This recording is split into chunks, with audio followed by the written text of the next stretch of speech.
presentación del libro de Francisco Torres, Soldados de Hierro, los voluntarios de la División Azul.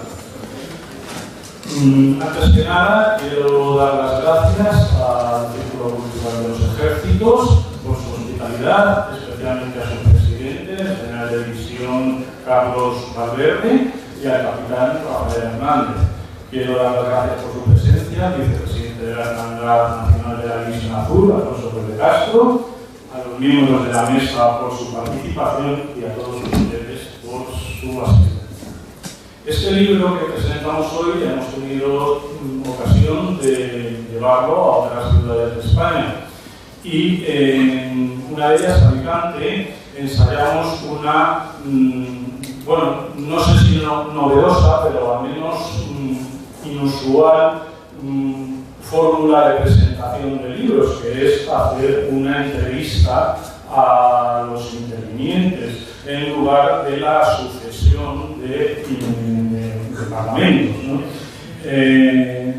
Bueno, esto es lo que vamos a hacer aquí, con la expectativa de que pasen un rato agradable y de despertar su interés por leer el libro de Francisco Torres y sobre todo de saber algo más de estos 45.000 jóvenes que fueron a luchar tan lejos de España, pero por España.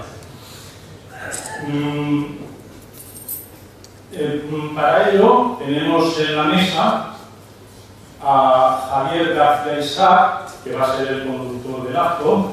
Javier García Isaac es periodista, es director, entre otros, en este momento, de programas como Una hora en libertad y Cita con la historia, un magnífico programa de radio en el que participa nuestro amigo Pío Moa, que está aquí sentado, y es en Radio Inter precisamente la cadena que fundó don Ramón Serrano Suñer, tan vinculado a la División Azul, al nacimiento de la División Azul.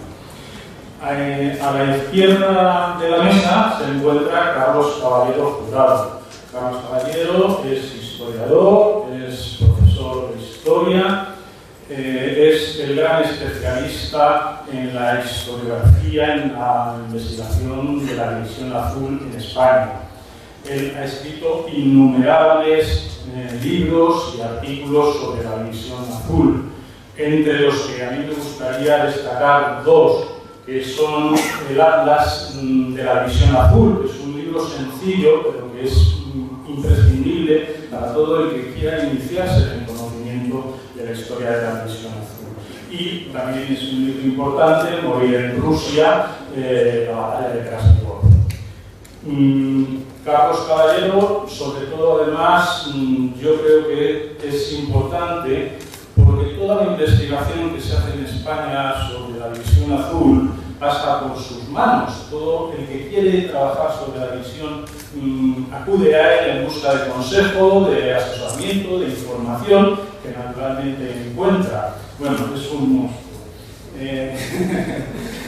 Un día lo vamos a encerrar como a los maestros, como a José Tomás, en un aula, él solo, a hablar 8 o 10 horas sobre la División Azul y no nos diría ni el 10% de lo que sabe.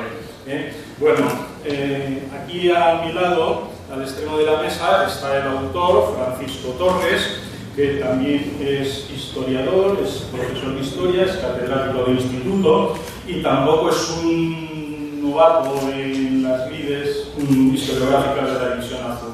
Él ya hace muchos años que escribió, publicó la División Azul 50 años después y más recientemente, junto con el mítico sargento Ángel Salamanca, publicó el libro Esclavos de Stalin, donde lleva un subtítulo, ¿cómo se llama?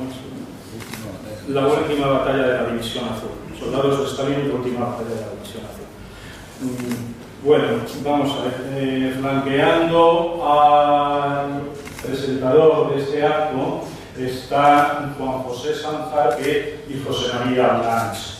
Ellos dos son personas que en su vida profesional, en su vida civil, han alcanzado los máximos honores y distinciones. grandes éxitos, cada uno en su campo. Juan José Sabanzarri en el ámbito académico y del derecho agrario, y José María Blanch en el ámbito mercantil y comercial. Bueno, cuando ellos enfilan ya la recta hacia el siglo de edad, el único título que utilizan y que lucen con orgullo es el de visionarios.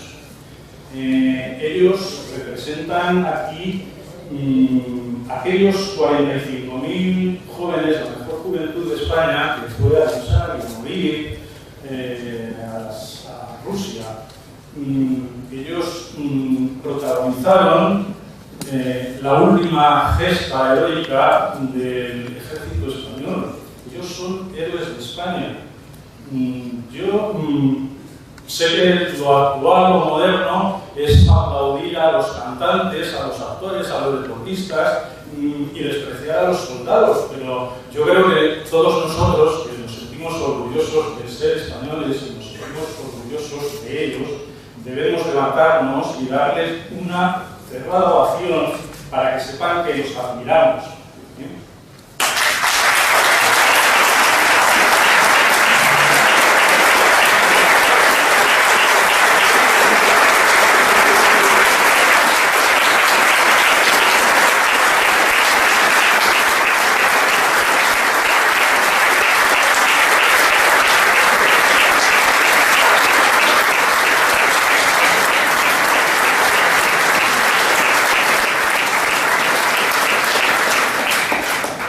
Durante la presentación va a estar proyectándose una serie de fotografías,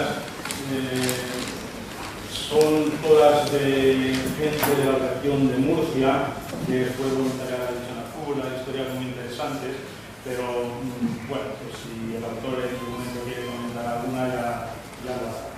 Sin más, pues Javier, te cedo los gastos. Bueno,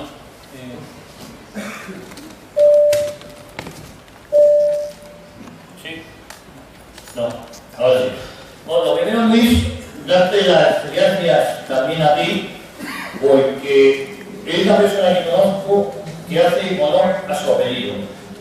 Luis Valiente, sin ti no sería posible este tipo de actos, y sin tu valentía, y sin tu aportación, no estaríamos aquí en esto que es la aventura de editar libros, y más libros de este tipo. Así que muchas gracias, Luis.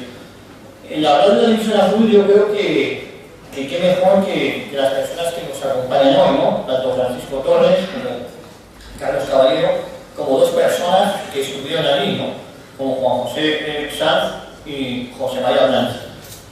Hoy es para mí un día muy importante, porque que Luis haya pensado en mí para dirigir esto me llena de orgullo y satisfacción. Pero tampoco es tiempo de mítines hoy, ¿no? Hoy es tiempo de escuchar al autor de esta grandísima obra que para mí es de obligada lectura. Yo, en vez de los actuales profesores, como los que tenemos en ciencias políticas, que dan ganas de salir corriendo, como el hijo del carnicero, José Carrillo, que acumula los cadáveres, debe ser que viene de su padre en la facultad, pues este es otro tiempo, es un tiempo heroico. Y tenemos a Francisco Torres, que con esta nueva obra, este libro, de verdad, que si lo leyéramos todos y fuera obligado a cumplimiento, otros tiempos correrían en España. Yo, sin más, me gustaría empezar a hacerles preguntas, que creo que es lo más interesante, y que sean ellos los que hablen y nos cuenten sus vivencias, y sobre todo, pues preguntarle a Paco, a Francisco Torres, el porqué de esta novela, el porqué de este libro, a Carlos, que es obvio estudioso, que parece mentira que en el siglo XXI sigamos hablando de lo que para mí fue la mayor gesta del siglo XX. Carlos, me gustaría empezar contigo, como especialista en la bibliografía sobre la División Azul que eres, y partiendo de que existe una amplísima documentación sobre el tema, te voy a hacer una pregunta que es doble.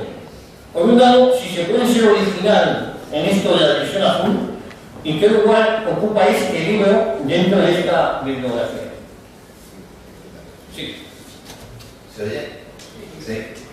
Como tengo algún amigo por allá al fondo, si veis que no se oye, no dejéis de avisarnos.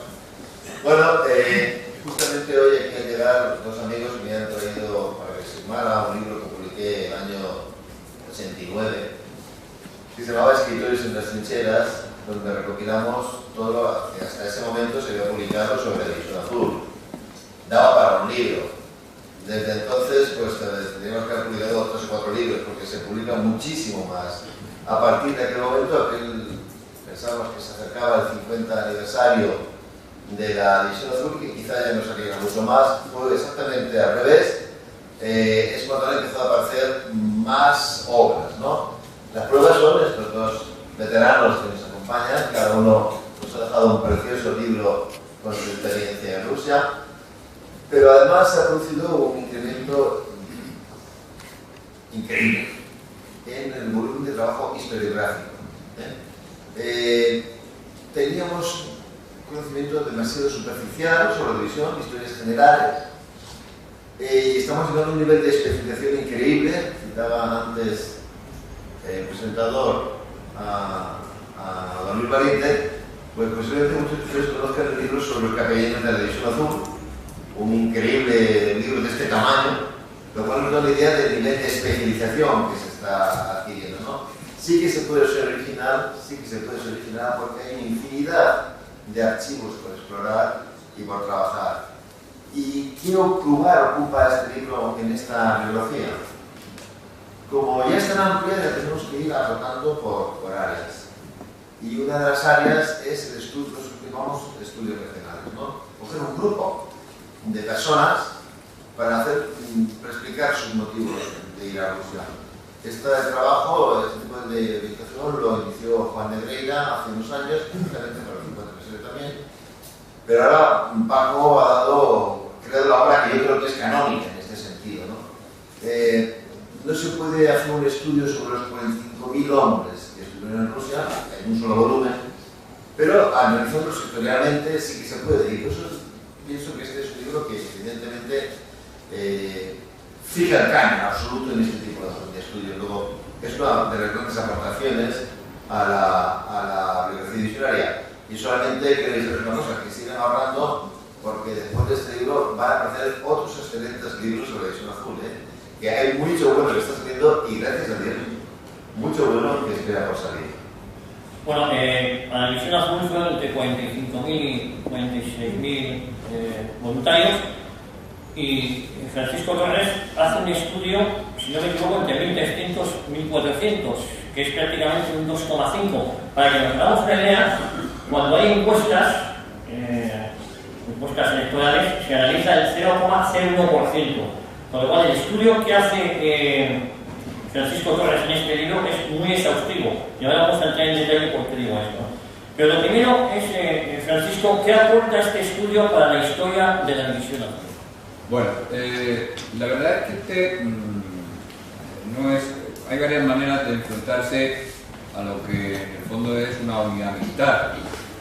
La campaña propiamente dicha, la estructura logística de la misma, la propia estructura de combate, y otra que es aproximarse al componente humano.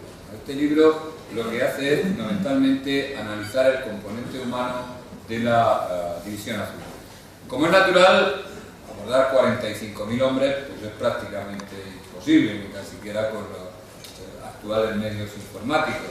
Y por lo tanto lo que se hace normalmente es una muestra, como tú has dicho antes, y esta muestra pues, nos da una serie de resultados que se pueden considerar prácticamente definitivos, porque en estadística la tendencia es clara. Pero este es un estudio que es cuantitativo y cualitativo al mismo tiempo, porque esos mismos datos además hay que acompañarlos no solo con el frío número, sino también con todo lo que le acompañaba de forma personal. Por un lado, quiénes eran, de dónde provenían, cuál era su ideología, en lo cual encontramos muchas de las razones de por qué van a ir a Rusia, a qué se dedicaban, pero también se trataba de que nos contaran ellos de alguna manera cómo vivieron su aventura.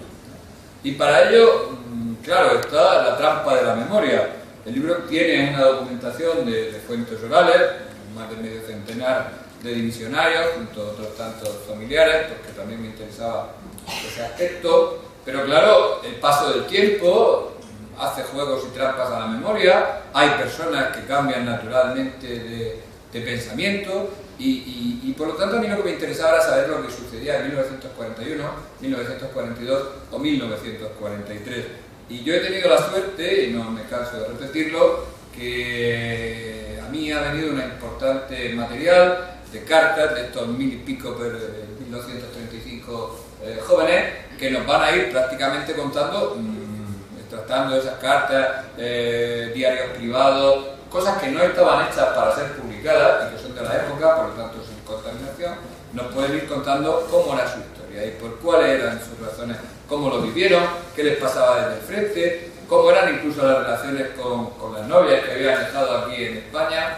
Esto es algo novedoso porque de alguna manera yo he tratado de hacer un estudio psicológico porque los análisis que se hacen sobre los componentes humanos de las unidades militares pues tienen gran parte de ese interés, ¿no? Hacer el estudio sociológico de estas personas que ustedes están viendo ahí y que si se van fijando en los rostros, hay algunos, esas son las fotografías de alistamiento, las que están viendo, son muy jóvenes la inmensa mayoría, y tratar de descifrar la otra historia que había. Y luego una segunda parte que es saber lo que sucedió después. Pero bueno, eso me gustaba. Carlos, sobre la visión azul hay muchos mitos. Me gustaría que nos dijeras cuáles son los más llamativos y cómo desmontarlos. Mitos hay absolutamente todos los que uno quiera, y más. Algunos son mitos inocentes y benevolentes. El famoso mito ese de un general alemán que dice: si encontráis a un soldado que va con el gorro ladeado, la camisa abierta, saludadlo, es un héroe, general Jurbes. Yo sí, no sé si nunca es general. Es un mito absoluto, es un mito, pero es inocente. Ese mito mejor no lo dejes. Es inocente y benevolente, ¿no? Pero de ahí vamos a otros mitos. Los mitos, todos los mitos intentan por algo, ¿no? Y yo justamente ayer estaba revisando ejemplares de España Popular, un periódico del Partido Comunista en el exilio, en concreto en México, San Martín de la Mesa. En la División Azul, según ese periódico, habían sacado gente no ya de las cárceles, directamente de los campos de concentración. O sea, directamente de los campos de concentración donde estaban los más rojos, los habían sacado enteros, ¿no? Y mitos como que fusilamientos en algunas unidades para forzar a la gente a alistarse, ¿no? El mito ese de 1, 2, 3 a Rusia aparece en España Popular, en ese periódico, ¿no? Otra fuente generadora de mitos sobre eso fue la propaganda británica. Pero aquí hay una diferencia. Los británicos, al acabar la guerra mundial, dijeron: no, esto es propaganda, se acabó, tío, ¿no? Y el primer señor que escribe un artículo muy laboratorio sobre la División Azul es un analista militar británico, Edgar Barnes. Después hemos tenido las aportaciones de James Cook o de los norteamericanos, militantes, y la gente dice: bueno, estas tonterías, estos mitos, los forjamos durante la guerra porque es una guerra, ¿no? Pero en cambio en España, los hay que, para escribir sobre División Azul, siguen leyendo igual que el periódico este de Partido Comunista, de España Popular, y siguen con las mismas tonterías, con los mitos que no es ya porque la investigación histórica los desmonte. Bueno, el libro de Paz en ese sentido es una cara, desmonta todos esos mitos sobre esos reclutamientos forzosos en los cuarteles, una cara en ese sentido. Pero es que ni siquiera en el sentido común, ¿no? Dice: estamos en época estival, me encargan a mí que forme una unidad para apagar incendios y yo me voy a los psiquiátricos de España y recluto a todos los piromanos y me los llevo, ¿no? Porque yo estoy imbécil, ¿cómo va a hacer eso? Pues pretenden hacernos creer que se envía a Rusia una división formada por forzados, por gente, por comunistas, no se nos cuenta que no tiene que tener sentido común, ¿no? Que eso se dice en los años 40, bueno, vale, es propaganda de guerra, pero que en los años, en el siglo XXI, ese tipo de mitos sigue sosteniéndose y sigue sosteniéndose. Forma de acabar los mitos, cálculo de eso, investigación. Pues muy bien, a mí me gustaría preguntarle a nuestros juegos televisionarios, a José y a José María, el nombre del libro es muy llamativo, Soldado Italiano, ¿no? me gustaría si ustedes se ven a sí mismos como soldados de guerra. José María. Bueno, vamos a ver. Yo no soy ningún héroe, muchas gracias a valientes personas de nosotros. Vamos a ver. Yo me considero como una persona que ha firmado un contrato. Yo quiero ir a la misión azul, quiero ir a la guerra, porque así a mí me apetecía ir y porque yo sentía la voluntad de ir. A mí me decían, oye, que te pueden matar, no me importa. Entonces, como era el contrato, pues era cuestión de cumplir. Y he cumplido con todo lo que me mandaron y lo que no me mandaron. Yo me considero un soldado más, que ha cumplido con su misión, que ha tenido sus días casi todos malos, 180 días y casi todos fueron malos. Días de mucho peligro, como en el Bolshoi, como en el Libor, como luego en las trincheras. Bueno, pero esto forma parte del contrato. O sea, que digamos, nada, digamos de metal. No digamos allá de la torcha. Juan José, ¿os considerabais soldados de hierro? Como el título del libro de Paco Torres. Según lo que se quiera pensar, soldado de hierro, en el sentido de firmeza. Los soldados de entonces, nosotros, los que fueron mis compañeros, la característica propia era la de la firmeza en el juicio y en la decisión que se toma. Allí se iba decididos no para buscar ni honores, ni distinciones, ni riqueza, sino era una voluntad de nación a los demás frente a un ideario comunista que sabíamos que era fundamentalmente malo no por los estudios que teníamos, por lo que habíamos leído, sino en algunos casos, por el mío, por lo que habíamos vivido. Nosotros, yo cuando me apunté a la División Azul, tenía 19 años y yo era maestro interino de un pueblo de Martín de Teruel. Me fui voluntario a la División Azul porque tenía ya la experiencia de lo que había sido el comunismo. En la zona roja, yo vi aquella situación en mi tierra.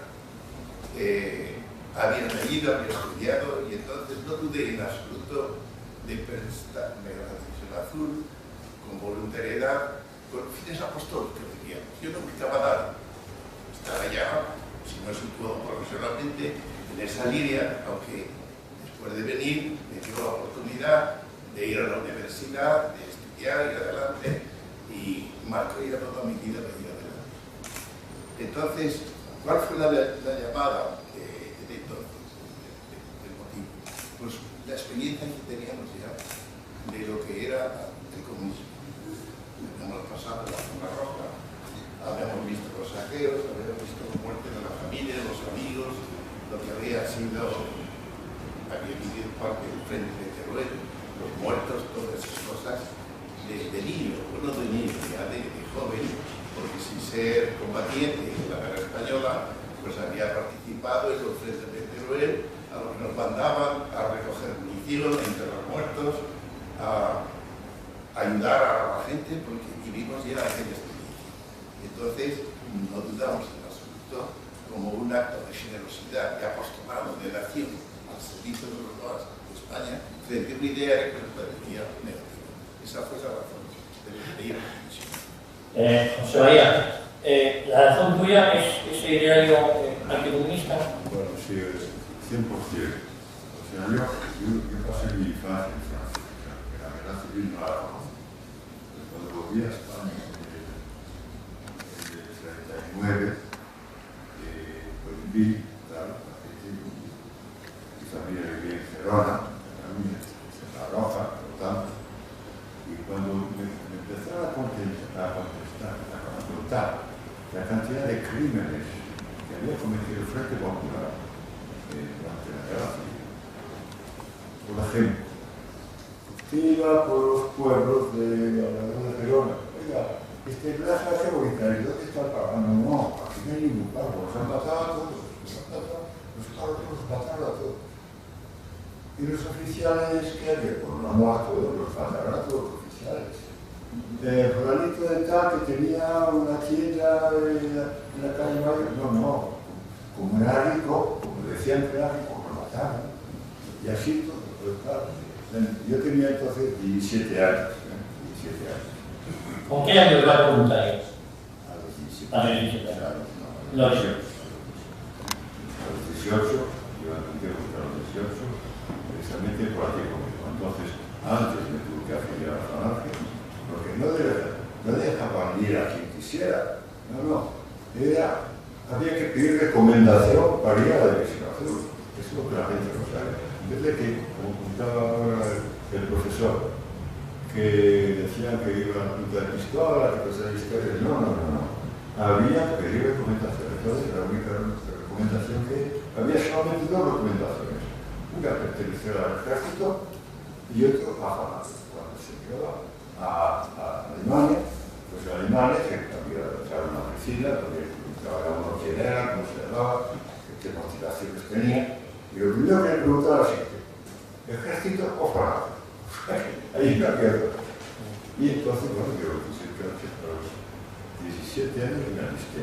A los 18 años me llamaron.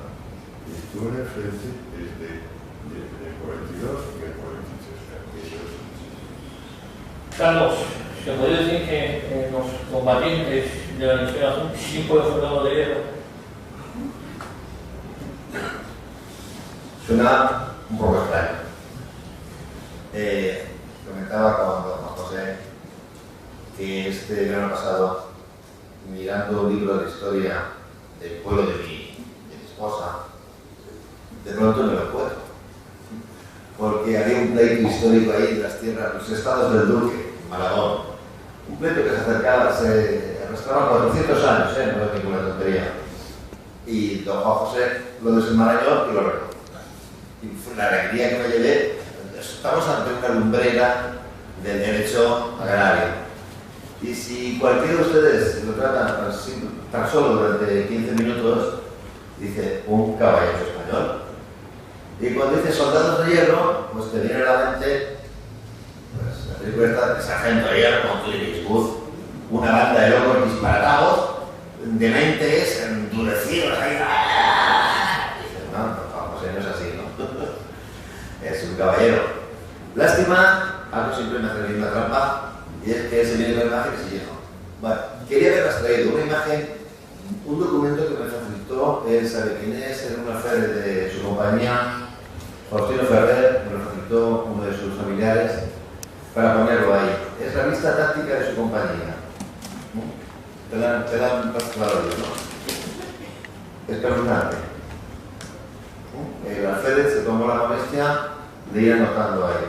Vas pasando, tú me acompañas, y junto a cada nombre hay escrito a mano: H, C, H, M, E, H, M, M, C, herido, muerto, congelado, enfermo, herido, muerto, congelado, enfermo, y aguantar. Benedictino no lo sacó nadie. Eso es el soldado de hierro. Nuestros patanes de las películas de Hollywood. Decía don José María, ya los soldados de Ojalata. Vamos a ver. Se lo he comentado también, estoy justamente terminando un estudio sobre la artillería en Krasnivor. Miren, en Krasnivor esta mañana, solo de artillería de campaña, no hablo de morteros, de antitanques, ni de dirección, ni tal. Solo la artillería de campaña. La artillería de campaña soviética les colocó 40.000 proyectiles. En términos comparativos, durante toda la guerra de España, la acción de fuego más potente la hace el Ejército Nacional en el asalto al Vértice de Cabals, en la batalla del Ebro, y en un espacio geográfico similar y con un de tiempo similar, hace lo que se consideró la mayor proeza artillera de la campaña de la Guerra Civil, porque colocó 10.000 proyectiles. Eso, repito, es corto, ¿no? el Ejército Nacional nunca tuvo que sufrir semejante castigo por el Partido Popular de la República no era capaz de hacer nada similar, ¿no? Bueno, él dice que era un soldado de latón, dice, señores, aguantaron 40.000 proyectiles de artillería de campaña, repito que hay que añadir el fuego de morteros, el fuego de la vida. No les queda la duda, son soldados de guerra. Cualquiera que cuando se compara lo que ellos aguantaron, lo que ellos sufrieron, con cualquier otra cosa que haya hecho un soldado español en el siglo XX, palidece. Y esto, por no citar el tema de las temperaturas, de la deficiencia en el suministro, de la falta de sueño, de los piojos y los chinches, etcétera, etcétera. Yo sé que a ellos no les gusta esto de soldados de hierro, deben pensar que es un poquito respetuoso para ellos, porque además, repito, se ve enseguida que son dos caballos españoles, pero sí, son soldados de hierro, no les que por qué, la mínima duda.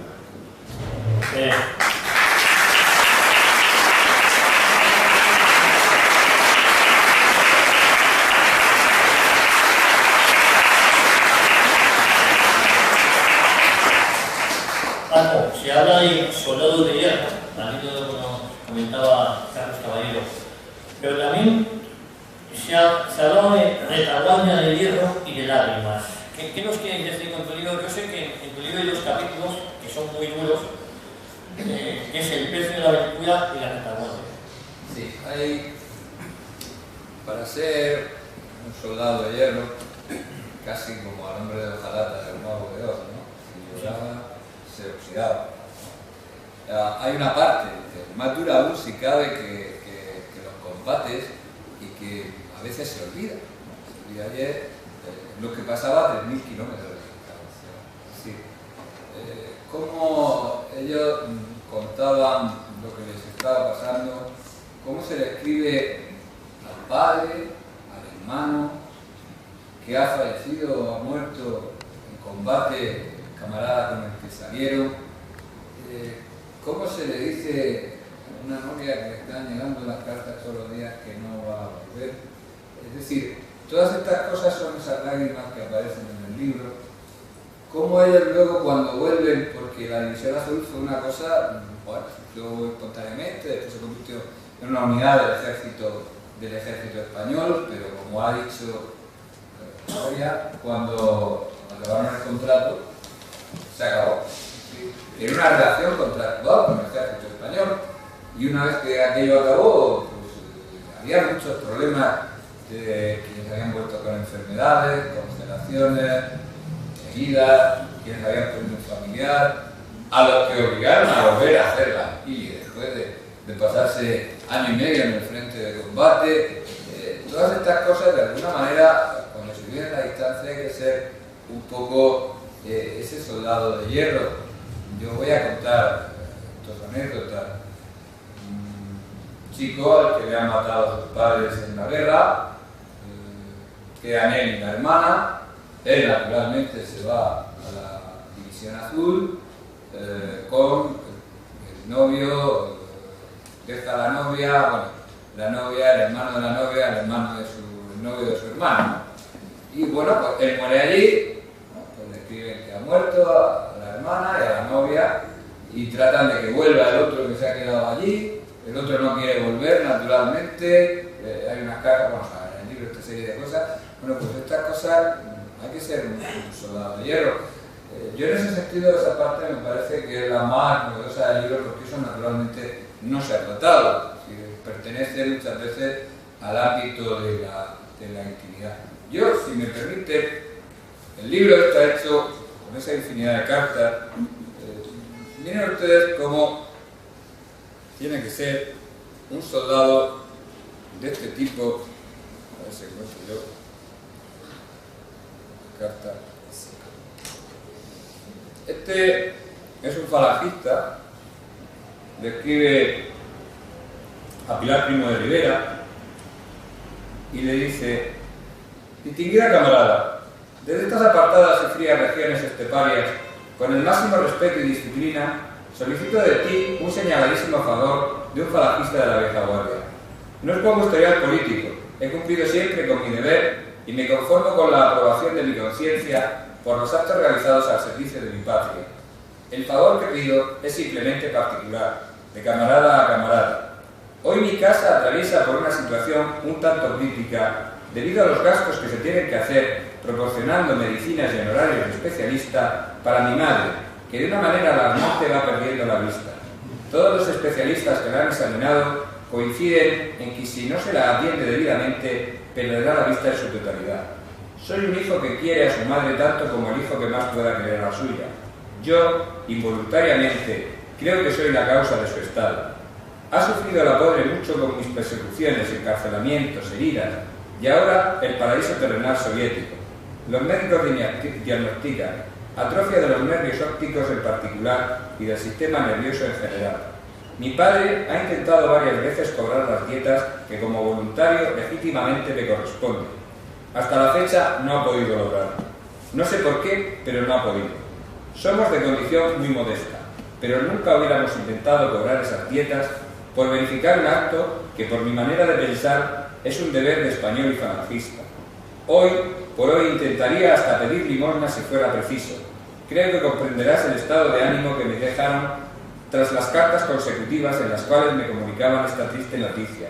Y este es el gran favor que te pido, que veas en milicias la forma por la cual se pueden percibir lo más rápidamente posible el importe de estos saberes. En las fichas que firmé en Murcia cuando se creó la División Azul y en Madrid, pues en la primera expedición no pude ir por exceso de personal, teniendo que irme en la segunda, consigné bien claro que todo lo que se relacionase conmigo, tanto honorarios como lo que fuese, se entendieran con mi padre. Gracias anticipadas, pues no debo dudar de que harás todo cuando esté en tu mano para solucionar rápida y satisfactoriamente mi asunto. Esto es para que vean por qué se es un soldado de hierro. Se deja a la madre, le comunican que está allí, que va a perder la vista, bueno, habían matado a un familiar, la historia es muy truculenta, y no había, él son pobres, luego tendrán una experiencia de pobreza de solemnidad, y naturalmente ni tan siquiera se había molestado en ver que iba a cobrar lo que le iban a pagar, que no sabían ni lo que era, y este se fue mucho más tarde. Por esto son soldados de hierro. ¿Qué cobraba de media? Bueno, eso del dinero, saben que una de las cosas que se dicen es que se fueron a Rusia por dinero. Ahora se han inventado esas cosas. No cobren nada. Los que se fueron a la primera división se fueron sin saber lo que iban a cobrar. Cuando estaban allí, en el mes de agosto, acordaron que iban a cobrar, lo que iba a cobrar un soldado de la Legión, por cierto, menos que cobraban los soldados del ejército republicano durante la guerra. Y bueno, en el frente tenían un plus, le daban, etc. Bueno, al cambio, supongamos que de manera que está aquí a mi lado se hubiera efectuado 30 días de combate en primera línea, que naturalmente no le hubiera pasado nada, desgracia, lo cual era mucha suerte que no le pasara. Y por todo eso, después traducido a euros actuales, no haciendo una conversión, sino el valor actual, hubiera cobrado entre 500 y 600 euros. Decir que estas personas se fueron a Rusia por dinero, cuando lo que podían ganar era una cruz de madera, es una infamia, es una manera de decir cosas que nunca fueron. Pero, bueno, esa es la historia que ahora se vende porque de alguna manera tienen que, ellos no comprenden que hay otra juventud que era capaz de ser generosa, entregada, idealista y que naturalmente no se fue a meter por dinero. Al menos comenta que me gustaría preguntarle a Juan Jesús y a Juan José, perdón, y a José María, ¿cómo viven sus familias esta aventura? ¿Tenían novia? ¿Pensaban que no iban a volver a saber? ¿Sus familias aquí en España? ¿Cómo viven esto? Yo afortunadamente cuando volví a España en el año 39 volví solo, o sea que mi familia se quedó en Francia. Por tanto tuve la suerte de que no tuve que pedirle permiso a nadie. Aquí novia no tuve en España, sí tuve una novia en Rusia, en Krasnivor. Pero claro, era una cosa que no tenía futuro y claro, cuando llegó el fatídico día 10 de febrero, que durante la batalla de Krasnivor, toda la población que había allí fue evacuada y ahí se acabó la guerra. Sí, Juan José. Yo, pues, unas palabras sobre la generosidad. Entre compañeros de la División Azul. Y vi en el frente del Bolsov, en la cabeza del frente del Bolsov, lo atravesamos en noviembre de 1941. Por supuesto, no fue un paso del río, fue triunfal, es decir, no tuvimos bajas, pero por supuesto que el río Bolsov es un río casi navegable y por supuesto metido de lleno en el agua. Pues sí, Sí, ahí no te acercas, no te oyen atrás. Metido, sitiado de modo totalmente. Entonces, llegamos a la orilla, nos mandaron en un círculo pequeño, la compañía donde yo pasé, estuvieron orillietos, en tanto que el capitán estudiaba, y un ayudante suyo, a ver si teníamos minas en el alrededor del camino a seguir. En ese camino a seguir, en silencio total, nadie nos había descubierto, pues hubo una explosión. La explosión fue que el capitán mío pisó una mina, no le mató a él, casi me hirió, algo me quemó, pero el que murió fue el ayudante suyo, Silvestre. Entonces yo recuerdo aún en aquella oscuridad y en aquel silencio, después de la expresión, Silvestre, Silvestre. Silvestre no contestaba, pues Silvestre había muerto. Entonces, esa fue una escena del paso del Bolsov íntimo. Luego que llegamos allí, empezó a nevar, empezó a llover y mojados como íbamos, estuvimos 2 meses sin quitarnos la ropa, se quitó la ropa, anduvimos a los 10 días de pasar el río Bolsov, que estaba congelado, ya pasaban tanques, camiones, etc. por encima del río, que en una semana aquello se congeló el río, que decir que bajaron a 30 grados bajo cero, 30, 35 por ahí. Entonces, esa fue una experiencia importante, pero yo quería hablar de la generosidad de los compañeros. Había un soldado que se llamaba Ivo, de apellido, de Murcia. Pues era una generosidad extraordinaria. Presumía a que nos había salvado a casi todo de la compañía, porque él era camillero y él estaba muy efectivamente. Decía que somos el primer pueblo en el avance después de pasar el río, y efectivamente en esa casa de Sargento Rancaña junto a mí murió, y vivo con un camillero de base. Pero inmediatamente vino un camillero, lo mataron, vino otro camillero, lo mataron también, hasta 3 camilleros y 6 ciudadanos, y entonces nos mandaron a retirar para atrás. Esa es la generosidad de esta gente y en concreto de Vivo, a quien voy a referirme un poco más. ¿Qué pasó con Vivo? Pues ya presumía su generosidad, se daba cuenta de que la vida estaba por todas partes y que decía, yo os he salvado a todos. Y en parte tenía razón, nos había ayudado en algún momento. Hasta entonces él no le había pasado nada. Llegó un momento que a mí me dieron un permiso y vine a España. Y al volver estuve un mes. Me dio un encargo de su familia, me dijo que yo estaba por ahí, que pasó la casa, y dile que aprenda cómo mueren los soldados en España, que ese fue el encargo que me dio el mundo de para. Ahora no lo oí, que se tenía que ir, no se lo digo. Pues bien, la generosidad de los soldados fue extraordinaria, de acción. Pero quería decir lo siguiente. Digo, me lo encontré volviendo de España, del permiso que tuve, en la estación de Hof, en Alemania. Y al salir yo de la estación entraba él y le pregunto, oye, ¿a dónde vas? No, él salía. Yo entraba a la estación de Hof, entraba y él salía. Y digo, ¿a dónde vas? Y dice, pues voy al frente. ¿Qué haces aquí? Pues el día que tú saliste del permiso, que tú me decías que no me acompañaste porque te podían pegar un tiro al estar saliendo de las soluciones, efectivamente, cuando volví me pegaron un tiro. me cruzaron el pecho, he estado aquí 20 y tantos días, no llegó al mes, y ya la generosidad. Voluntariamente, sin permiso y sin nada, otra vez al frente. Ese era vivo. La generosidad que caracterizaba a los combatientes era extraordinaria y te mandaba generosidad. Pues muy bien. ¿Y tu familia cómo fue en el frente? Los que están en España. Hombre, pues claro, primero recuerdo que yo me fui de Martín del Río, que era maestro de allí, inmensamente bien mi padre, a pedirme que no me fuera, por favor, porque a pedirme que no me fuera, lo pedía la madre, los abuelos, etc.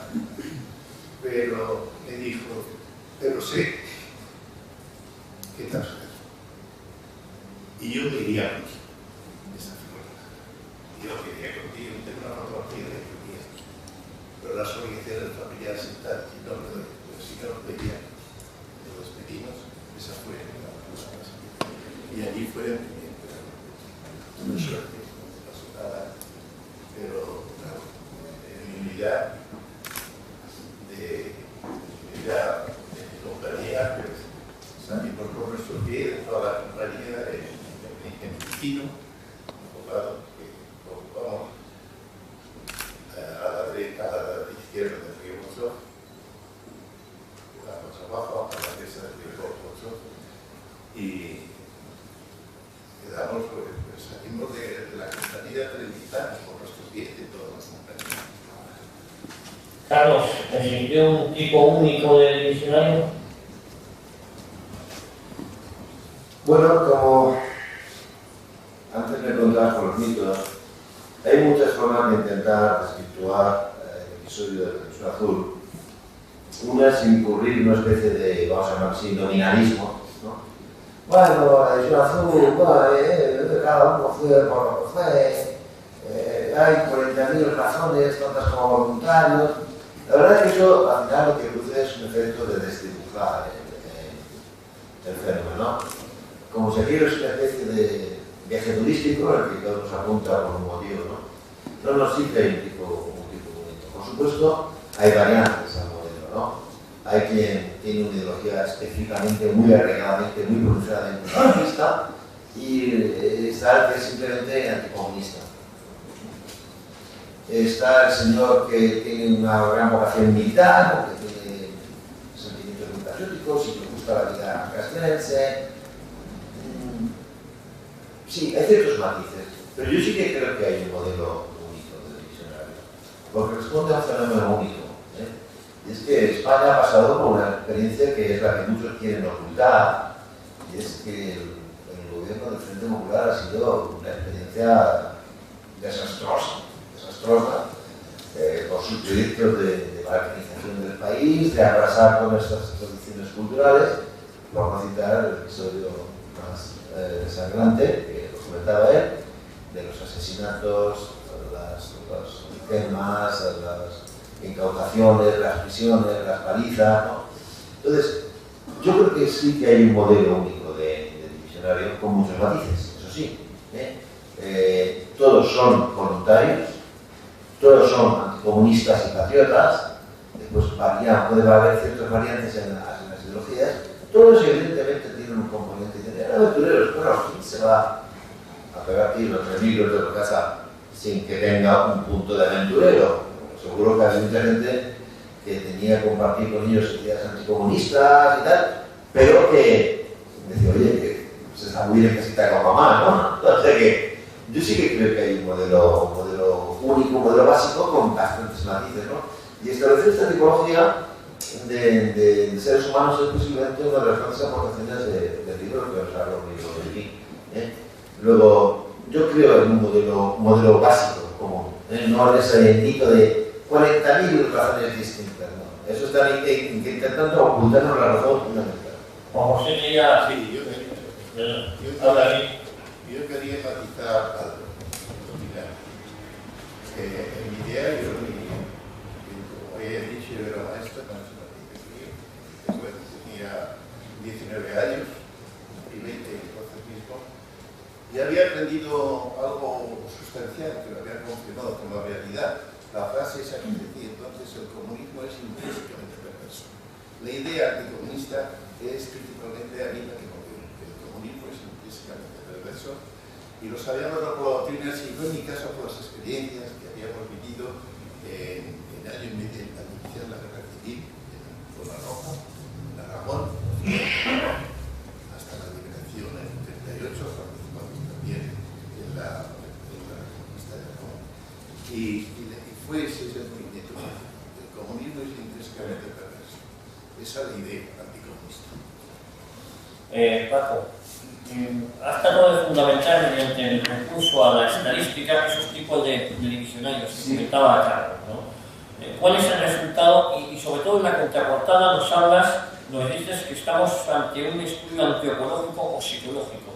¿Es esa la gran novedad que aporta este libro? Bueno, ese sería uno de los caminos, ya lo he dicho anteriormente, es un estudio sociológico. Yo también creo que hay un tipo genérico, es decir, hay un crisol que sería en el que coinciden, yo no diría 100%, porque eso es casi imposible, pero vamos a decir 99,9%, que es esa posición anticomunista. Pero yo no me pondría un elemento positivo, ¿no? Hay que tener en cuenta que en los años 20, en los años 30, en los años 40, el anticomunismo no es solo la oposición a, sino que constituye una ideología en sí misma. Esa ideología en sí misma se ha ido perdiendo por razones propias del tiempo. En algunos países, como en los Estados Unidos, ha durado mucho más que en los países occidentales, pero estaba ahí, ¿no? Era un componente ideológico de primer orden que además había aglutinante, es decir, desde la Iglesia, pero eso era en España, no me refiero solamente a España. La Iglesia, cualquier formación en partido de centro, de derecha, organismos de cuerpos sociales, etc., compartían esa tesis antropológica, ¿no? Por lo tanto, en España, donde además en el libro pues, se hace la relación, ¿no?, entre los que han vivido, sobre todo en la zona republicana, lo que ha sido la presencia del comunismo ya detallando, y por lo tanto tienen además de esa experiencia, digamos, teórica, la experiencia vital que les anima a ir a combatir. Pero además hay algo más, y es que en esta época, estos chicos que están saliendo, que además son los que mueren en Rusia, son muy jóvenes y pertenecen a la primera eclosión de la juventud, es decir, después de la Primera Guerra Mundial son los primeros jóvenes que empiezan a tomar conciencia de que el mundo hay que cambiarlo y que la generación joven es por sí misma un elemento de cambio. Claro, en el mundo del periodo de entreguerras ese elemento de cambio se concebía de forma revolucionaria, es decir, combatiendo, y eso daba igual que uno estuviera a la derecha o a la izquierda, por decirlo gráficamente. Y ellos conformaban parte de ese espacio sociológico. Luego, naturalmente, están, digamos, las cuestiones más individuales. Claro, hay infinidad de voluntarios que le han mandado al padre, al hermano, y por eso, de cierta manera, también se va. Hay también lo que se llama soldados de fortuna. Los soldados de fortuna, además, hay que matizarlo, ¿eh? Con gente que quiere ser soldado, y que naturalmente, pero es que en aquella época, en el ejército español, el anticomunismo formaba también parte del corpus ideológico. Por lo tanto, está todo prácticamente... Y voy a poner un ejemplo, ¿no? Es decir, cuando uno se encuentra en la ficha, se encuentra un voluntario que se va en 1943 que está acusado de estafa. Extraperto.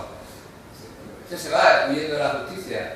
Bueno, lo podemos leer así, pero cuando uno se coge el historial se encuentra con que es un chico perseguido, encarcelado durante la guerra, falangista, no sé qué, y en el año 43, pues no tiene circunstancias y además se va a la división azul, ¿no? Habría que ver eso. Este chico que está ahora mismo en la pantalla, a este le habían matado al padre, a un hermano, se va a Rusia y lo matan en Rusia. Imagínense, bueno, un niño grande de persona le escribe una carta a la madre por esa circunstancia especial, ¿no? Todo esto está mimificado, claro. ¿Y eso cómo lo traducimos? ¿Cómo le demostramos al que nos dice que no van por eso? Pues por lo tanto, afortunadamente los expedientes, que en mi caso se conservan todos, esto es difícil porque el tiempo es muy malo con los papeles, pero los expedientes se puede rastrear cuál era su ideología de antes de la guerra, a qué pertenecía, y por lo tanto podemos tamizar, ¿no? Llegar al máximo. Bueno, yo te diría que sumando, si uno se toma la resta y se marca cualquiera de los modelos estadísticos, verá que en un 90 y tantos % son ideológicamente personas que están vinculadas. Y hay otra cosa curiosa, fíjate, cuando se habla de los reclutas de los cuarteles, que parece que iban obligados, ¿no? Pero luego te encuentras con que cuando yo no tenía, porque lo que dice el militar es tan poco juego, tanto me encuentro con que un porcentaje muy significativo de estos que se han reclutado a los cuarteles, luego están todos afiliados a la hermandad de la División Azul en los años 50 y 60. Pertenecer a la hermandad de la División Azul en esa época no era pertenecer a un club social ni a una entidad sociobenéfica,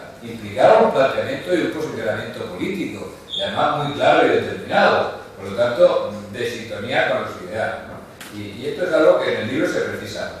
Antes hemos llamado, antes de venir aquí, hemos llamado un debate que saldrá la semana que viene en el diario Ya, y te he oído comentar que esto más que un libro de guerra es un libro de soldados. Sí. Yo creo que la guerra es algo que está en el fondo.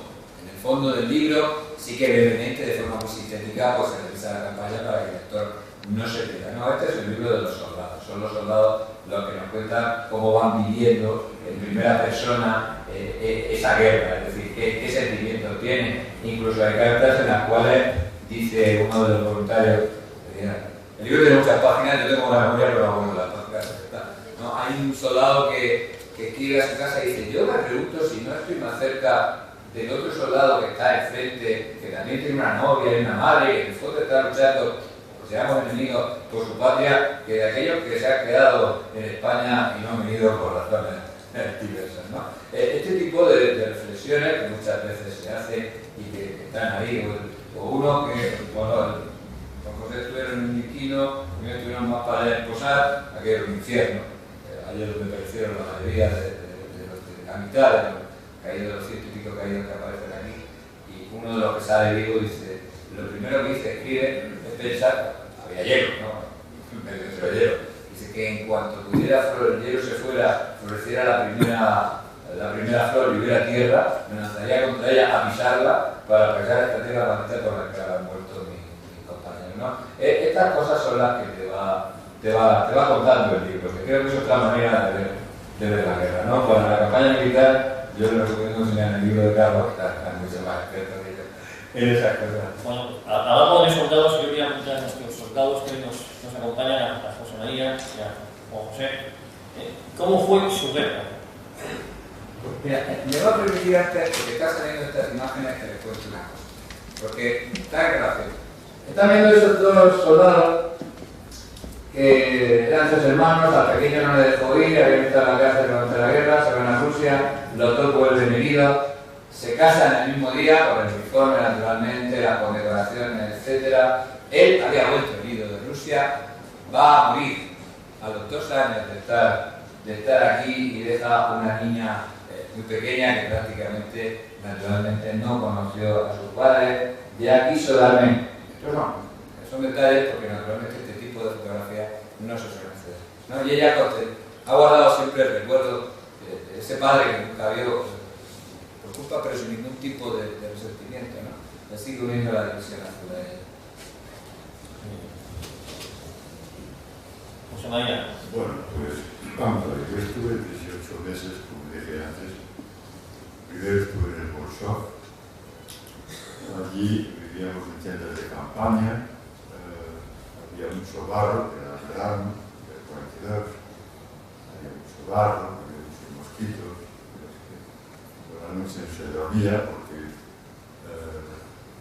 durante toda la noche pasaban por encima de la cabeza las balas que tiraban los desde el otro lado del río. Y claro, dormir con balas que te pasan por encima es un poco difícil, ¿no? Allí tuve dos experiencias. La una que mientras estaba cavando la trinchera, pues nos atacaron varias veces aviones pasando en vuelo rasante, fallando. Pero la experiencia peor que tuve en el Bolshoi es que, mire, los rusos tenían unos cohetes, unos lanzacohetes, que eran capaces de tirar 6 o 20 cohetes a la vez. Lo llamamos los anillos de Stalin o el llamemos allí, los traían todos a la vez y al que tocaba allí, pues casi la palmaba. Yo tuve la suerte de salir indemne y un ataque de esto. Y hubiera pensado que ya se había terminado, pues me levanté como si otra cosa. Eso tiene mucho mérito, ¿eh? No es fácil levantarse después de matar aquí.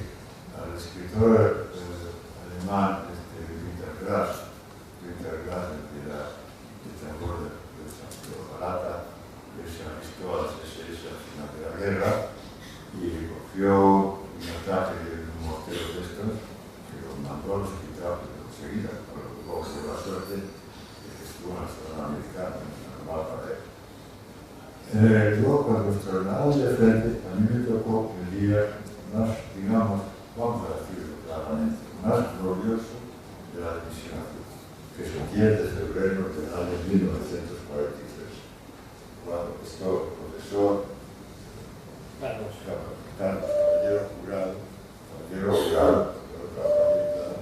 ha escrito un magnífico libro que se llama Morir en Rusia, donde describe con profusión de detalles y una amplia documentación lo que fue la batalla de Krasnov. En pocas palabras, en menos de 10 horas, nosotros tuvimos 70 por 3.500 bajas, de las cuales 1.000 muertos. Los rusos creo que mucho más, pero puede ser. Yo estaba entonces en la artillería, estaba en puesto avanzado, y en un momento determinado, primero hubo un bombardeo.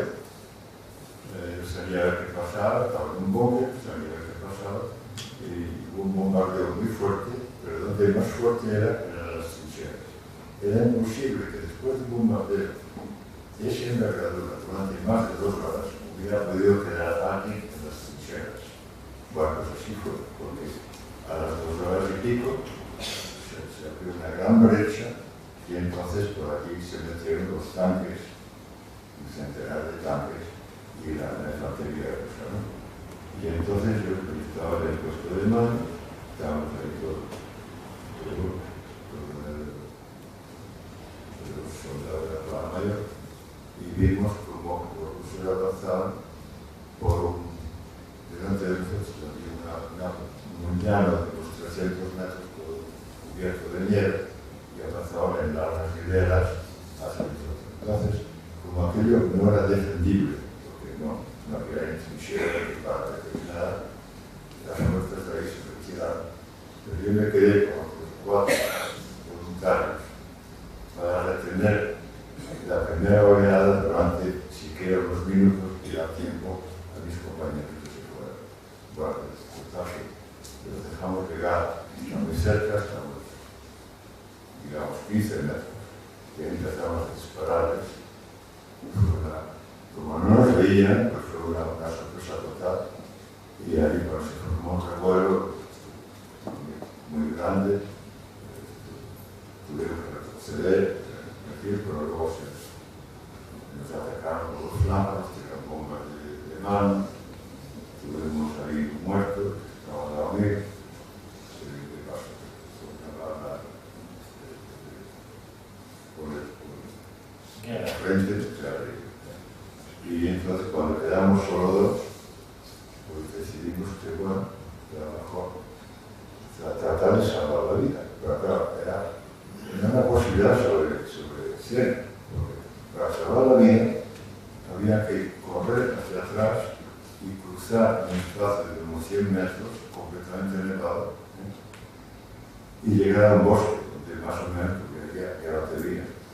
Pero claro, mientras los cruzabas te estaban disparando por todos lados, y bueno, fue realmente, yo considero que únicamente fue la providencia que me salvó ese tiempo. A mí me alargo más porque realmente ya no.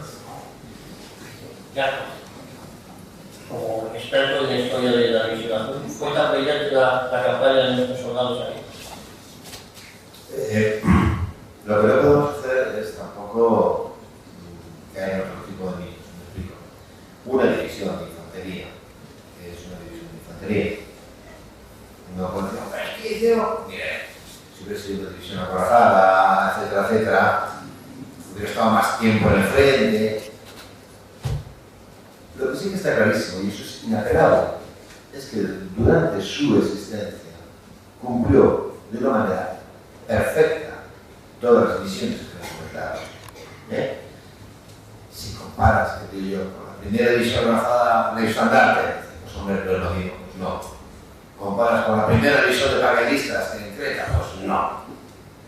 Como división de infantería, cumplió exactamente todo lo que se puede esperar de ella, y más.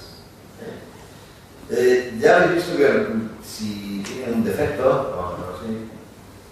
los guripas es de pecar, es eso de modestia.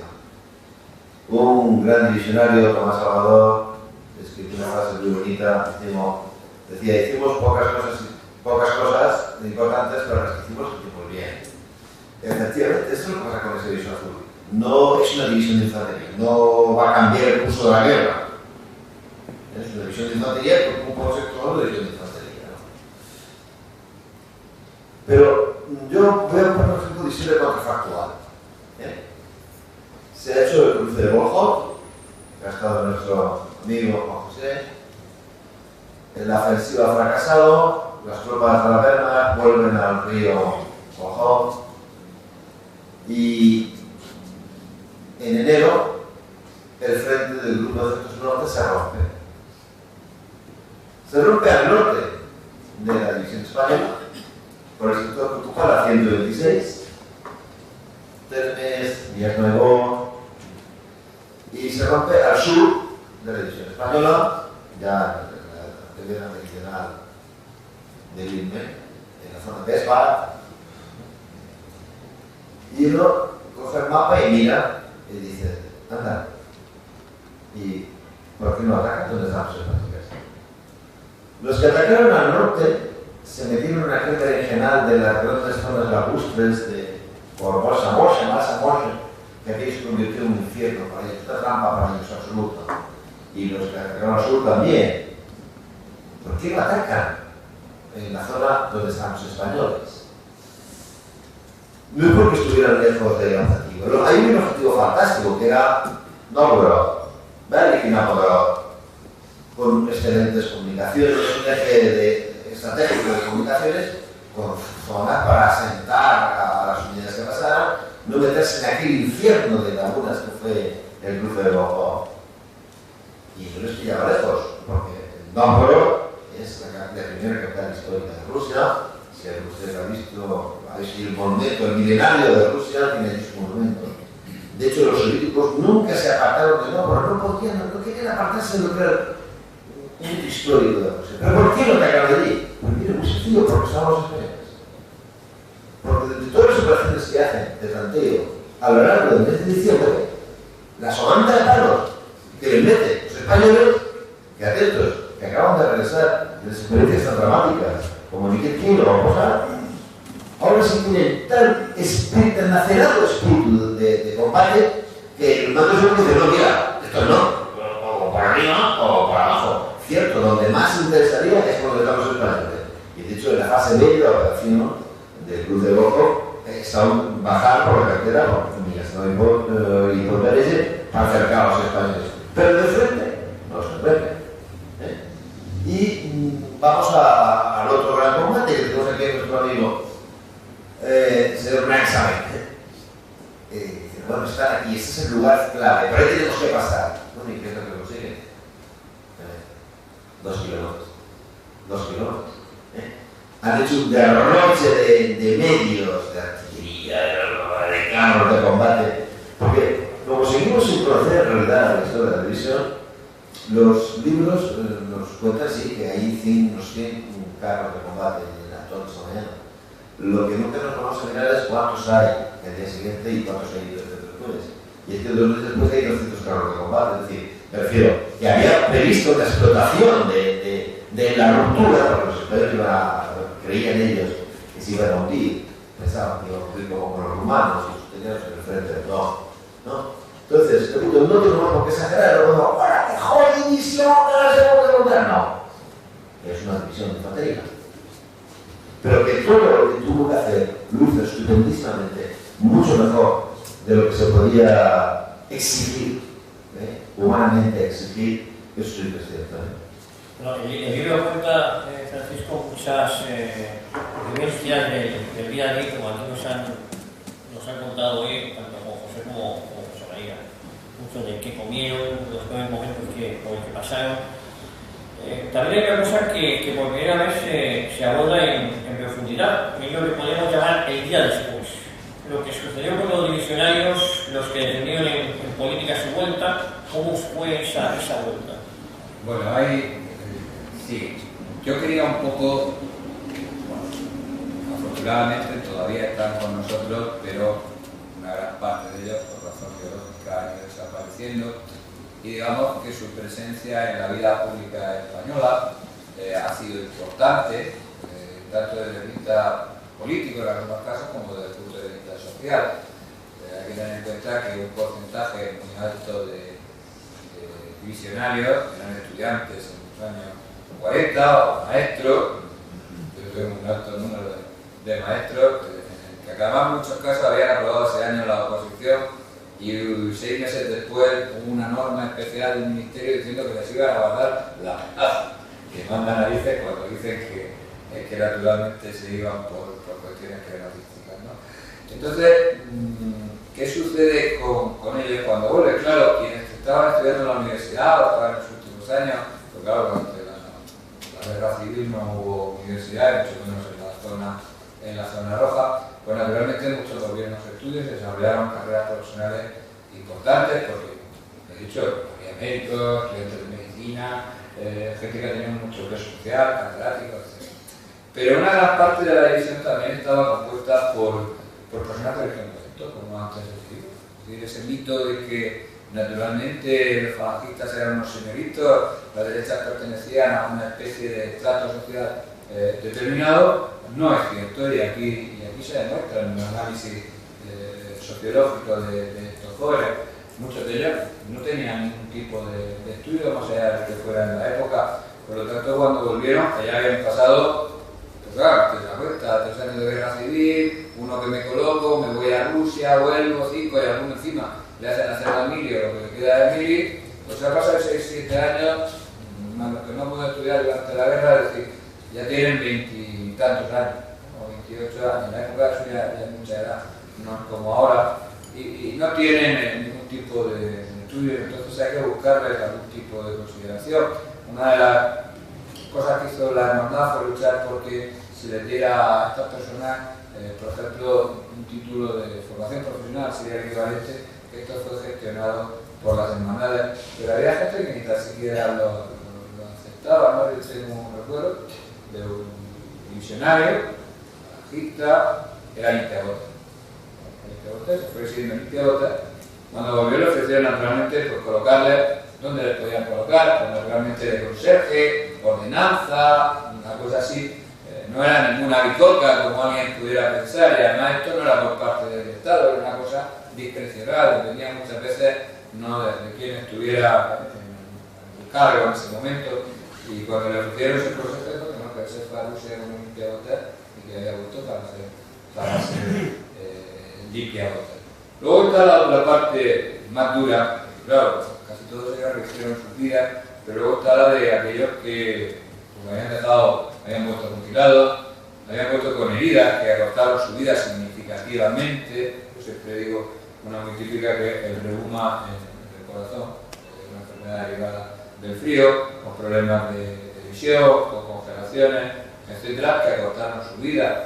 Hay una parte ignorada, que también aparece en el libro, todo por los caídos, los que murieron en el frente de combate y demás, pero hay quienes murieron los 3, 4 años siguientes, 5 años, debido a las heridas que habían contraído en el frente. Y esto, luego, demostrarlo ante un tribunal médico era muy complicado. Hubo procesos para adjudicar las pensiones, que también se analizan en el libro, que hasta los años 60 pues, no se reconocían. Cuando uno lee la insensatez burocrática, ¿no? El marambo burocrático, en fin, la poca vergüenza del burócrata de turno, pues se le llega la sangre. Voy a poner un comentario. Las hermandades de la División Azul eran muy compatibles. Hay un momento en que una viuda va a pedir para el hijo una medicina o no sé qué, y por lo visto era anesteseta, estoy hablando de los años 60, ¿no? Y al día siguiente esto normalmente su boletín clama contra el sinvergüenza que cuando iba a recibir además de un caído, pues no solo 10 pesetas, ¿no? Muchas veces estas cosas, más que nada, no porque sí, sino por inoperancia burocrática, no lo hacían a que tenían derecho, todo esto había que sacarlo porque también forma parte de la historia, y es una historia que muchos han vivido con mucho dolor. Y voy a contar una sola cosa. Hay un voluntario, se llama Diego Olvidó, de una franquista, de un anticomunista, volvió con congelaciones, al volver perdió las dos piernas definitivamente, y claro, los mutilados y demás dependían del Ministerio del Ejército. Y este hombre pues solicitaba desesperadamente que le dieran una subvención para poderse comprar un carrito. Hasta tal grado el tema pobreza estaba que la instancia que le dice, el correo de turno le dice: bueno, y miren ustedes, y si no me lo conceden, le ruego que devuelva la fotografía y la documentación porque no tengo dinero para hacerme. Este tipo de historias que se te llevan en el corazón cuando uno las lee, pues están ahí, también había que sacarlas porque forman parte de la historia. ¿No? Luego, naturalmente, la División Azul constituyó un vivero de cargos políticos, ¿no? Consejeros nacionales, procuradores en Cortes, alcaldes, concejales, instructores del Frente de Juventudes. Sería muy larga la nómina y cuando uno revisa los apellidos, sobre todo cuando se acerca a la regional, pues se encuentra con que naturalmente, pues también gracias a esos apellidos, algunos siguen siendo diputados. Yo no quiero saber nada de los apellidos. Si os parece, para terminar, porque estaremos aquí toda la noche. Carlos, Paco, ¿por qué lee este libro? Además del estudio.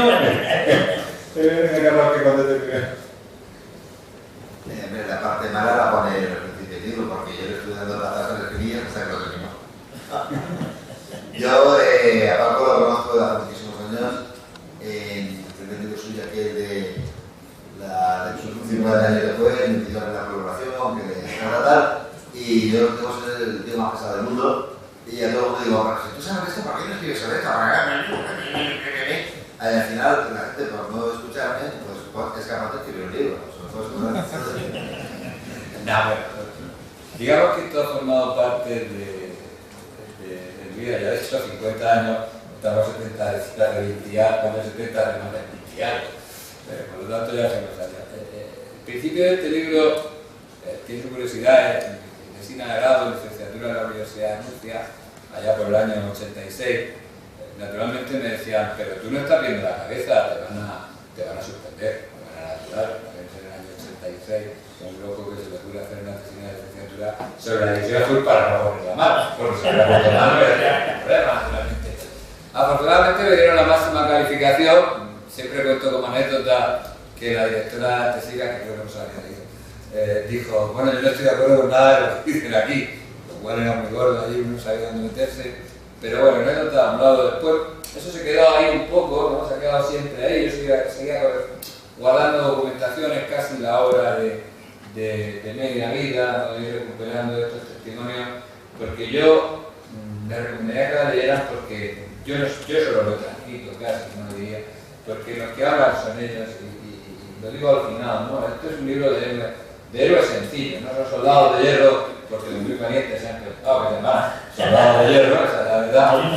Pero yo llamo que son un conjunto de héroes sencillos, y esa es la mejor manera. Yo creo que tenemos una deuda de gratitud. La deuda de gratitud, primera, porque de alguna manera contribuyeron a que España no entrara en la Segunda Guerra Mundial. Segundo, porque hicieron la última gesta del ejército español.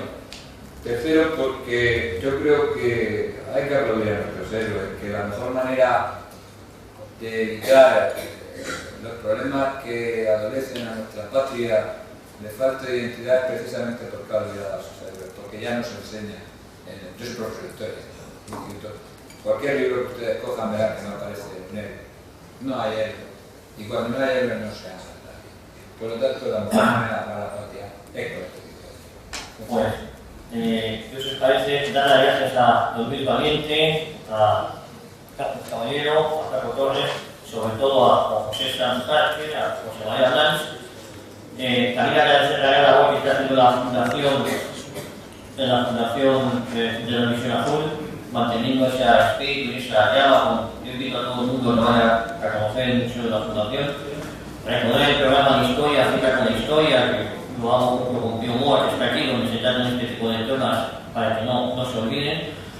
Y sobre todo, decirles lo que le dijo John Rambo a su colega, la pregunta de cómo vivía Johnny. Yo le digo, día a día, vivan día a día, no se crean todo lo que escuchen por ahí, y les invito a leer este libro porque aquí sí hay verdad. Ahora se quedará Francisco leyendo, firmando el libro para leerlo.